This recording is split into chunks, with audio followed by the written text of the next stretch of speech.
I thank the Chairman. Let me be clear why we're here today. The continuing threat to the Internet is very real. FCC Commissioner Robert McDowell sounded that alarm more than a year ago that countries determined to control the flow of information on the Internet were marshaling their forces for treaty negotiations at the World Conference on International Telecommunications in Dubai. He was absolutely correct. This committee led a strong bipartisan, bicameral effort last Congress demonstrating that the U.S. would not stand for attempts at the wicket to bring the Internet under governmental control. The House and Senate unanimously passed a resolution asking our Dubai delegation to promote a global Internet free from government control and to preserve and advance the current multi-stakeholder model that has served the Internet so well.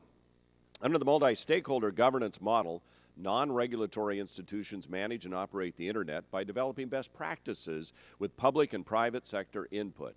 Government's hands-off approach has enabled the Internet to grow and at an astonishing pace and become perhaps the most powerful engine of social and economic freedom and job creation that the world has ever known. By all accounts, our resolution emboldened more than 50 nations to join the United States in opposing proposals to drag the Internet within the jurisdiction of the International Telecommunications Union, which is a United Nations agency. Unfortunately, 89 nations did sign that treaty, and international efforts to regulate the Internet will continue. And just as international opponents of an Internet free from government control are redoubling their efforts as the world prepares for the 2015 World Radio Conference, so too must we. That's why earlier this year, the Subcommittee on Communications and Technology held a hearing on the subject with 2 foreign affairs subcommittees, and last week marked up a draft resolution of legislation that would elevate the language of last year's resolution, which passed unanimously, to become the official policy of the United States.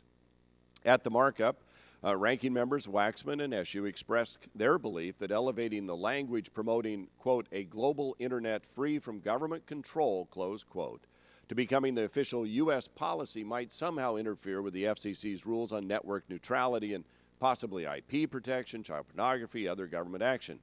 Now, while it's true that the Supreme Court and the D.C. Circuit precedent that statements of policy can help delineate the contours of statutory authority, they don't create statutorily mandated responsibilities. Consequently, I don't believe the policy statement itself, as passed in the subcommittee, would have required or prohibited U.S. entities from making any particular action on network neutrality or any other matter. As I also explained, there's a big difference between government control of the management and operation of the Internet and punishing use of it to commit illegal acts. Nonetheless, in the interest of bipartisanship, I instructed my staff to try to work on mutually agreeable language. And as a result, the final text we agreed to, introduced on a bipartisan basis as the bill for today's full committee markup, is slightly modified. It drops the reference to promoting a global Internet free from government control and focuses on the remaining language, making it U.S. policy to, quote, preserve and advance the successful multi-stakeholder model that governs the Internet, close quote. Make no mistake, I still oppose FCC's network neutrality rules regulating the Internet domestically, but was willing to make the change to our bill to send a unified message abroad.